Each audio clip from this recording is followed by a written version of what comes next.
The Boston Celtics have been the most frustrating team to watch ever since they couldn't figure out high school defense against Miami in the bubble playoffs. How did they suddenly get so good? Hey guys, I'm Tony. If you're new here, I have been a very frustrated Celtics fan for quite a while now. And I've had some ideas as to how the Celtics could be better, and I've kind of been repetitive about them over the years. I was never a fan of the later Kyrie Irving years, and I was definitely not a fan of Kemba Walker. I said years ago, man, I'd rather keep Terry Rozier than get Kemba. However, coming into the season, I actually had a lot of hope and belief in the Boston Celtics, mostly because I was harping about this guy that they should hire called Ime Udoka. Why did I believe in him so much? Well, this quote from his press conference should say everything you need to know about Ime Udoka. Game plans take time, and if you have the wrong players on your team to execute that game plan, you're going to struggle. This man, Dennis Schroeder, really turned down $84 million from the Lakers just to come stink it up with the Boston Celtics. Sometimes it's addition by subtraction. Getting rid of players that were simply isolation basketball minded was a big win for the Boston Celtics. It wasn't just a Dennis Schroeder problem, it was a Boston Celtics problem. Isolation basketball was contagious. I was losing years off my life watching the Boston Celtics play. I literally lost basketball IQ every time I saw Jaylen Brown play for a while. Fortunately for Boston Celtics fans, moving the basketball is also contagious. But you must be wondering, what got the Celtics to suddenly flip a switch in the middle of January and really start moving that basketball and defending at a high level? I'll tell you what happened. Marcus Smart happened. On January 10, Marcus Smart had a minor injury that kept him out of the lineup for about 13 days. Now, imagine what Marcus Smart was feeling when he had to do what all of us had to do. Sit on your couch and watch the Boston Celtics not move the basketball.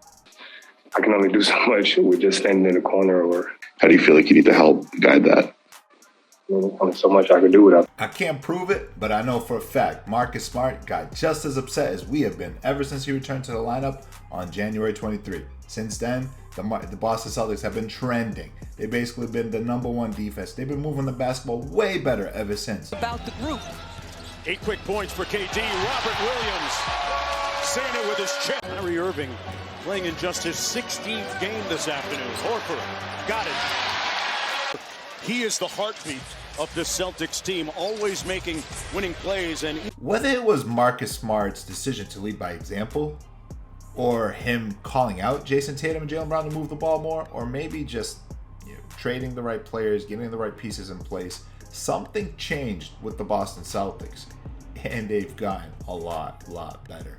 Now let's dive in. Take a look at why the Celtics are so much better. What are they doing? How the pieces are just fitting in place a lot better than they were. Let's get to it, guys. Sometimes the best thing you can do is lead by example. If you look at the best NBA champions ever since the Mavericks won it, basically they've all been top tier passing teams except for some of the LeBron James and Kawhi Leonard teams. The Celtics were so abysmal at passing that their season average in assist percentage is still 14th, even though they've been ranked 4th over the last 15 games. Although Ime Udoka was preaching about it all season, the Celtics didn't start playing high IQ basketball until Marcus Smart came back on January 23rd and started leading by examples. Now, we've always known that Jason Tatum was a bucket getter. He's proven that year in and year out. However, his development as a playmaker for the Boston Celtics changes the conversation about Tatum. He goes from being a decent scorer to a top 10, arguably in that conversation, to become a top 5 player. And it's not really an easy skill to develop. Guys like Carmelo Anthony never developed. Guys like Donovan Mitchell still not good at this part of the game. The best part of moving the basketball is it's really contagious. It starts with Marcus Smart. It turns into Jason Tatum. And before you know it, other guys on the Boston Celtics are starting to move the ball. That's why they rank 4th in assist percentage over the last 15 games. Even got Bobby passing the ball now. The Celtics are becoming a really impressive team. They fight hard. They move the basketball. They defend at a high level. I know it sounds so simple, but if you look at guys like Damian Lillard that have never made it deep into the playoffs, guys like James Harden that have never won it all, why is it? It's because their teams are usually ranked near the bottom in assist percentage. Look at the Utah Jazz this year. They're not going to be a great team because of their assist percentage. The Boston Celtics are currently favored to make it to the NBA Finals on many people's leaderboards because of their ability to move the basketball and defend at a high level.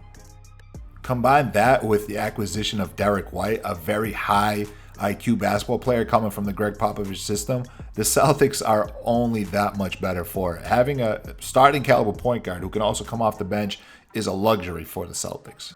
There is no benefit to having high caliber offensive talent if your offense is so predictable that defenses can shut it down. The Boston Celtics are no longer predictable. Combine that with Robert Williams' development on both ends of the floor, him becoming a beast as a center, I think #1 in the NBA net rating, and Marcus Smart helping him develop. So kind of, you ain't got to open up like this. You can play them like this. Yeah, just stay square. If you stay square, don't open up anyway, stay square. And then you can play them here. You don't have to crowd them. People forget how young the Boston Celtics are. Adding a very improved Robert Williams to a team that already has multiple defenders that can switch, and a Jason Tatum that's taken it upon himself to become a much better defender. He took it upon himself to guard KD one-on-one, giving me a lot of Kobe Bryant vibes. The Celtics finally have the right pieces to execute the schemes that they've been building over the last several years, before Ime got here and currently. In the past, it felt like Marcus Smart was making a lot of plays and everyone else was decent. Currently, it really does feel like everyone is all in. Everyone is bought into what the Celtics are doing. Everyone's trying to defend at a very high level. Jason Tatum defending KD or Kyrie, doesn't matter. They're all locked in, and that's dangerous for the rest of the NBA. I want you guys to remember that Jalen and Jason are still very young. I feel like every time Jalen makes a defensive play, it translates into a bucket on the other end. They're both improving, and the Celtics are benefiting off the years of investment. Everybody in Boston wanted them to win now, and the real answer is, in order for the Celtics to win a championship, these young guys just have to keep getting better. I know it sounds simple, guys, but sometimes it's as easy as having good talent move the basketball. I don't know if you guys have any other explanation for why the Celtics been so much better this season. But if you do, I'm all ears. Let me know in the comment section below. Till next time, guys, per sources, misses nothing.